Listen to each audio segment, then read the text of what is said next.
किसी भी शोध कार्य का सबसे महत्वपूर्ण चरण होता है डाटा एनालिसिस, यानी जो आंकड़े हमने एकत्र किए हैं उनके आधार पे निष्कर्ष तक पहुंचने की प्रक्रिया। सामान्य रूप से इसको हम डाटा एनालिसिस एंड रिजल्ट्स के नाम से जानते हैं, प्रदत्त विश्लेषण एवं परिणाम। जब हम आंकड़ों के विश्लेषण या प्रदत्त विश्लेषण की बात करते हैं तो दो तरीके से विश्लेषण होता है। एक होता है गुणात्मक विश्लेषण और दूसरा होता है सांख्यिकीय विश्लेषण।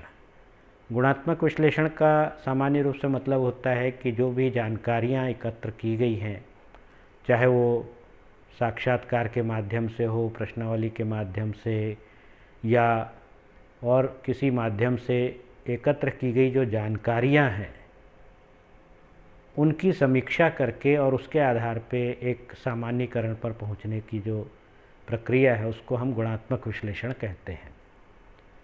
दूसरी तरफ है सांख्यिकीय विश्लेषण, जिसका अर्थ होता है सांख्यिकीय विधियों की सहायता से आंकड़ों का विश्लेषण करके परिणाम हासिल करने की प्रक्रिया।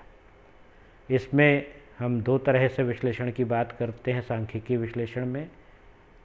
एक है प्राथमिक सांख्यिकीय विश्लेषण और दूसरा है आनुमानिक सांख्यिकी के द्वारा विश्लेषण।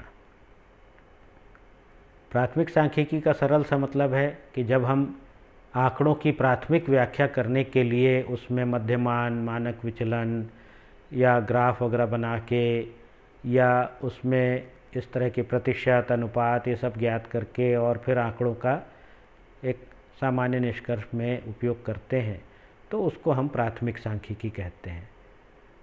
दूसरी तरफ जो एक बहुत महत्वपूर्ण हिस्सा है सांख्यिकी का, जिसको हम कहते हैं आनुमानिक सांख्यिकी, इन्फरेंशियल स्टैटिस्टिक्स। आनुमानिक सांख्यिकी का अर्थ होता है कि जब हम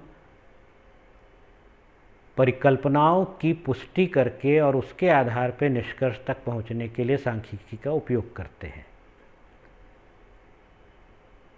हमको परिकल्पनाओं की पुष्टि करना जरूरी होता है क्योंकि एक अनुमान था, ये हमारा परिकल्पना जो थी वो हमारा एक अनुमानिक कथन था, संभावना मान के कि ऐसा हो सकता है, हमने किया था। लेकिन अब उसकी पुष्टि के आधार पे हमको रिजल्ट तक पहुंचना है।